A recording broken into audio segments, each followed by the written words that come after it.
ตอนนี้กำลังมาเบิ่งวิวในเข้มขันเนาะเบิ่งวิวมันจะงามอยู่ในส่วนเข้มขันแต่ว่าอากาศค่อนข้างหนาวเนาะมันนี่ก็เป็นพวกนักท่องเที่ยวเนาะ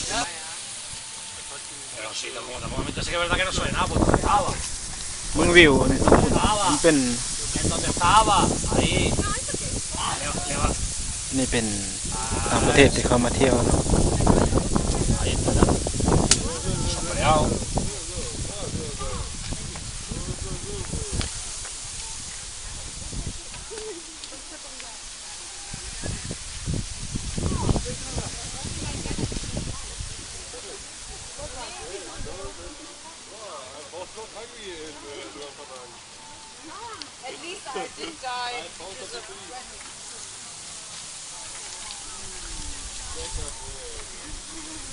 สำหรับครัวน้อยๆเป็นครัวข้ามอีกฝั่งหนึ่งไปฝั่งพุ่นเนาะจะเป็น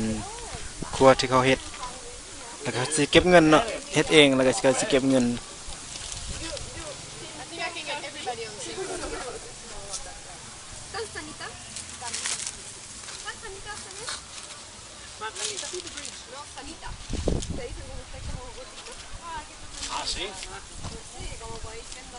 Bueno, así no se ve.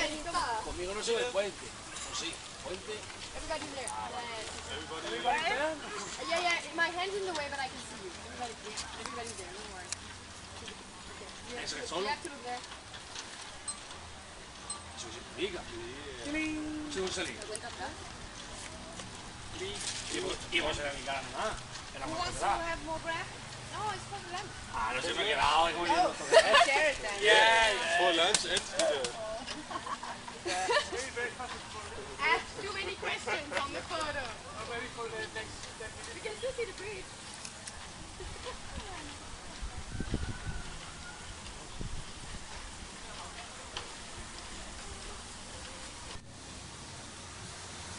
มาเส้นทางนี้เนาะก็จะเป็นแถวนี้ก็จะเป็นก็เอิ้นว่าสวนกอดเนาะกะชีต้นแรกก็จะมีอันน่ะบ่าวสาวมานั่งแถวนี้เนาะอันนี้เป็นบริเวณที่เขานั่งข้างนั้นจะเป็นโต๊ะนั่งเนาะเป็นสถานะที่นั่งลิ้นสบายๆนั่งอ่านหนังสือก็ได้เนาะแถวนี้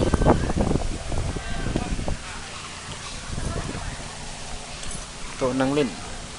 แล้วก็จะมีนักท่องเที่ยวส่วนใหญ่ก็เป็นนักท่องเที่ยวที่เข้ามาเท่านี้แล้วก็สิมานั่งเล่นเนาะมานั่งพักเล่น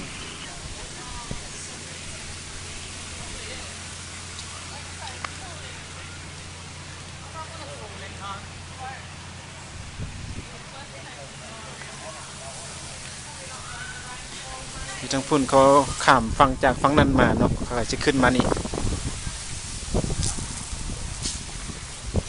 ก็สิเมื่อยพอสมควรเพราะว่าเขาข้ามสะพานน้อยแล้วก็ทั้งพุ่นจะเป็นร้านอาหารเนาะจะมีแขกมานั่งกินหลายพอสมควร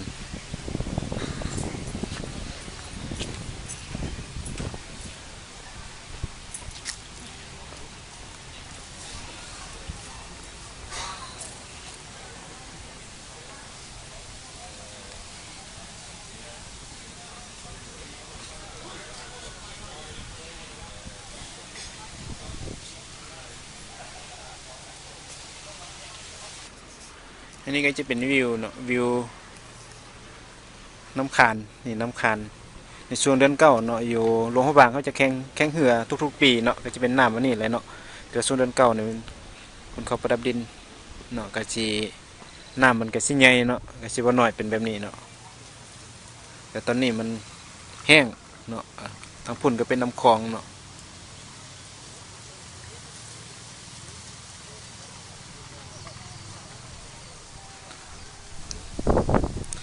อีกฝั่งพุ่นฝั่งทางพุ่นเนาะมันจะมีมักแตงช่วงนี้จะเป็นมักแตงส่วนหลายเขาจะข้ามไปกินมักแตงอีกทางพุ่นเนาะเป็นดอน